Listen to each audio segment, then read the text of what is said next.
Hello Cancer, thank you for joining me for your weekly forecast for week commencing the 8th of October for the Sun or the Ascendant. The Sun and Mercury for the first 3 days of this week are located in the sign of Libra, which is very much about your foundations. It's about your sensory perceptions. It's a kind of echo of the energies of your own zodiac sign because of the rulership of the moon. So your environment is going to be very important to you, whether it's at home or even at work.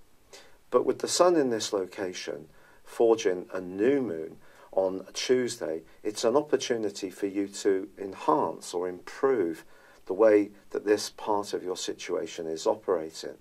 But there is a square that goes on the back of this quarter moon with Pluto, the mighty energies from the tiniest planets of our solar system.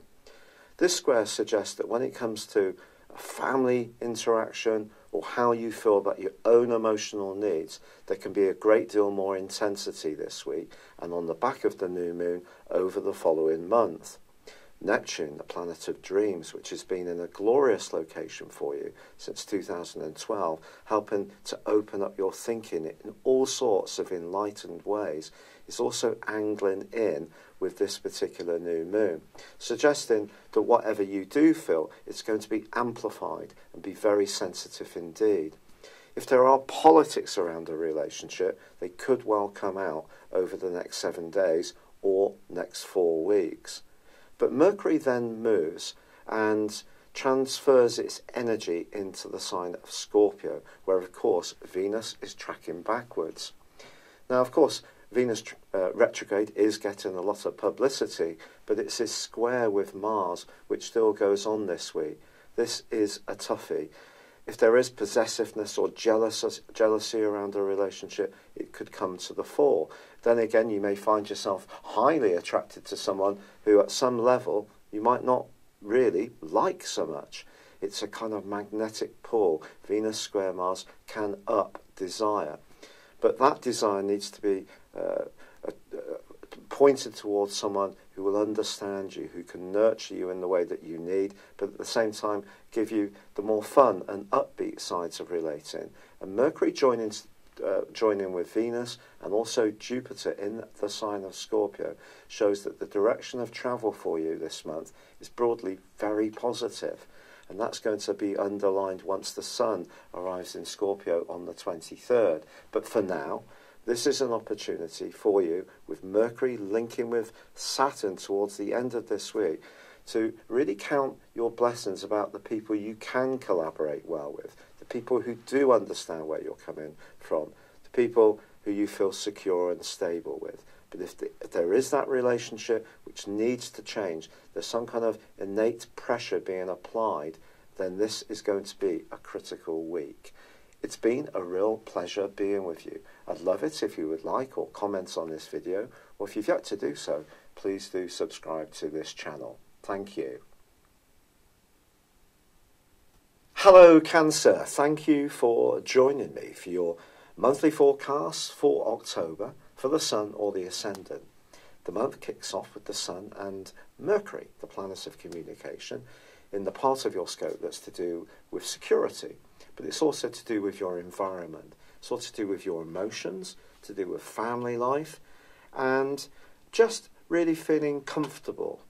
And there is a quarter moon on the 2nd in your zodiac sign, in Cancer, which squares up with the Sun in Libra.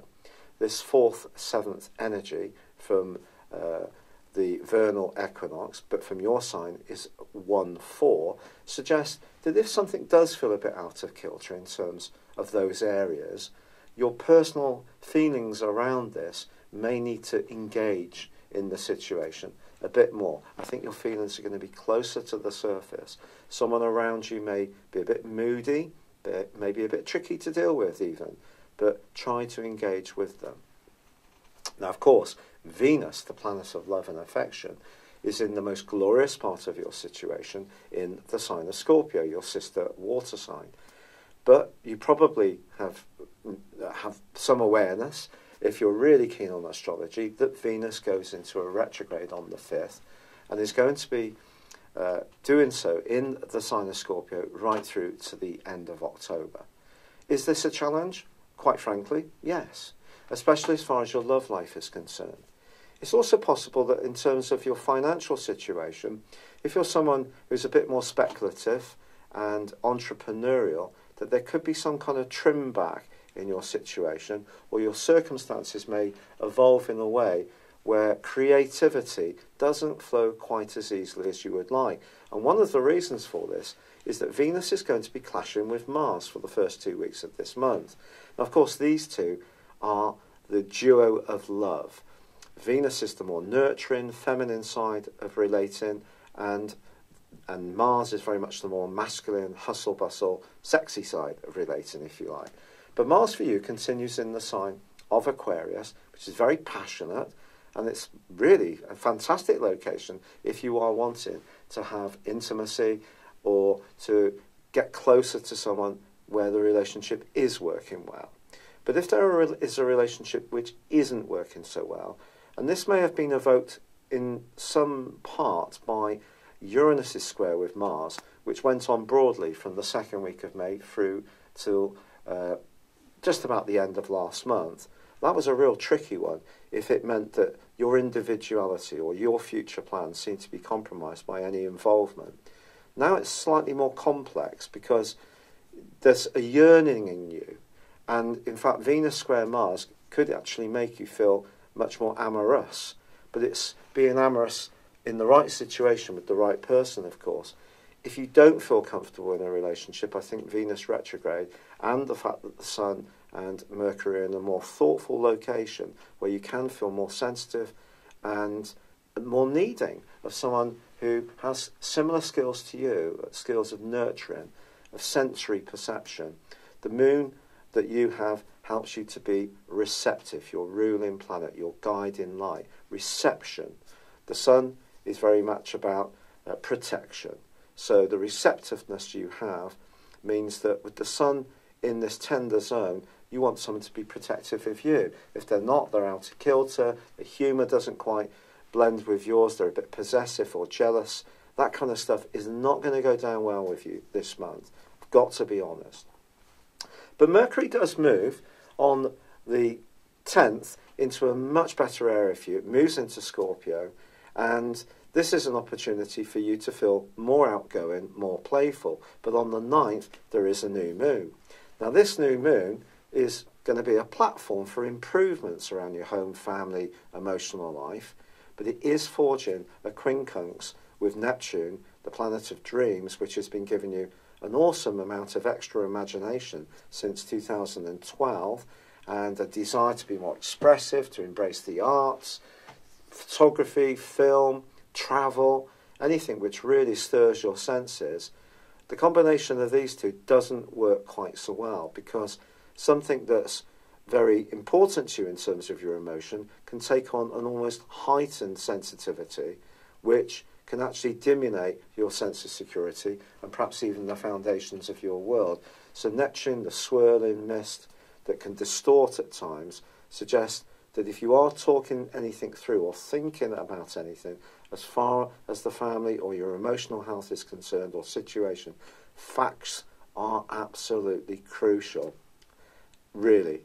So this takes us through to the 16th. And then we have another quarter moon, but this is in your opposite sign of Capricorn. Of course, in Capricorn, you still have Saturn and Pluto. Now, just to let you know, Mars, although it was that aggravant with Uranus right through to the end of last month, it forges a fabulous angle to Pluto in the last 10 days of this month. If you are a business person and you're a real go-getter, if you forge a tie with someone you really click with and you can understand each other's strengths and weaknesses, and you almost have a soul connection, there is something you can achieve of major note in the last third of this month, when your thrust and determination can be absolutely amazing. However, the quarter moon is suggesting to you that when it comes to your relationships with people, it's going to be very important to listen carefully. although you feel things very often, you're not necessarily someone who finds it easy to talk things through, because you like to reflect and protect. And sometimes that more crab-like response to things can see you a little bit closed. It's not a criticism, a little bit tender about expressing how you feel, because you may feel that that points towards confrontation. But of course, Pluto has been giving you a bit of a push around that since 2008 to not stand up for situations which don't suit your purpose, to lay down your markers about what is and isn't acceptable. And since last December the 20th, Saturn has been reinforcing that principle, making you perhaps even more guarded about who can be good for you and who isn't good for you as far as relationships are concerned. So I think this quarter moon is going to bring up a bit more of that stuff about relationships are the most important area of life for us all, but it's about having the right ones. That doesn't mean to say that they're perfect. It's the ones where people will enter into a spirit of give and take, where there is enough trust to have an openness, to accept that sometimes with some people, the way we come across jars, to accept that, to not take it personally, to actually enter into more dialogue, to try to create greater understanding.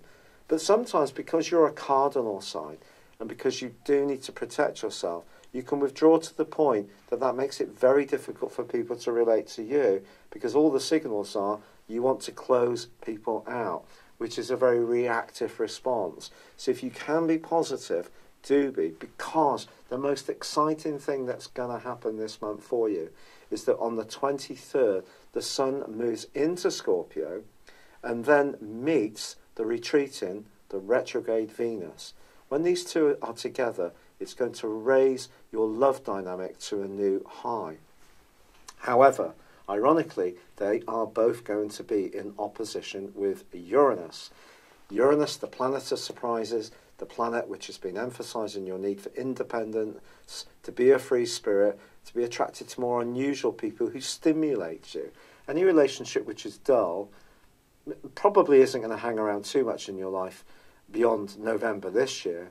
But next year, from the 6th of November through to 2026, Uranus is going to be in your 11th solar house all of that time, which points towards even more radical people coming into your world, people who in the past may not have been your cup of tea. But to facilitate this, you have to work on your sensitivity. If your sensitivity is stopping opportunities flowing towards you, then that's something to keep practicing on. I have, in my draconic chart, the Sun in Cancer. I also have Venus and the Moon here. So I'm a very Cancerian person. Also in my natal horoscope, my tropical nativity, I have Venus and also the Moon, the IC and Chiron all in the 4th house, which is very Cancerian. So I really get this stuff, to be honest. I can really tuck myself away and retreat if things aren't easy. But it's about engagement. And the Sun with Venus opposite Uranus can create some engagement. It could be spontaneous, it could be exciting, it could be challenging, but it won't be dull. But you know, there's something else. Because these are obviously in fixed signs. Venus and Scorpio, along with Mercury, along with Jupiter, all in Scorpio, which just happens to be good for you because your 5th solar house, personal expression, joys, happiness, children, playfulness, artistry, love. Uranus in Taurus, fixed, which for you is very much about friendship, longer term perspectives, higher aspirations, a very Aquarius influence, if you like. But dissecting these across the axis is the nodal axis of the North Node, the point of destiny in Leo, and also the South Node in Aquarius. So we have a grand fixed cross, and this could cause some issues, quite frankly. And it could be around values, it could be around money, it could be around a business arrangement which isn't working very well. So Uranus could tease out of a relationship, along with Venus's retrograde, something that just ain't working. And this is going to be emphasised even more on the 26th, when the full moon, which occurs in Taurus, is going to be conjunct Uranus. So even though you're someone who can be cautious, you're brilliant at marshalling resources, there are few better managers of anything than Cancer people. But it could be that something needs to change in your situation. Some kind of fresh air needs to pour in. There needs to be a discussion. There needs to be a reset based on how the world is now, not how it was when you were a kid and mother's little messages came in, or father's too, or other experiences which have coloured your outlook and your conditioning. It's a time for an upgrade, because otherwise, if you don't have that upgrade around your values, that's not going to feed into a sense of fulfillment around your relationships. It's that important. Also, as the month comes to a close, Mercury hops into its point of detriment. It moves into Sagittarius. And just so you know, Venus is retrograding to such a point, on the first day of November, it's going to move into Libra, so it's inversing that much, and that's going to re-emphasise the more emotional side of relationships.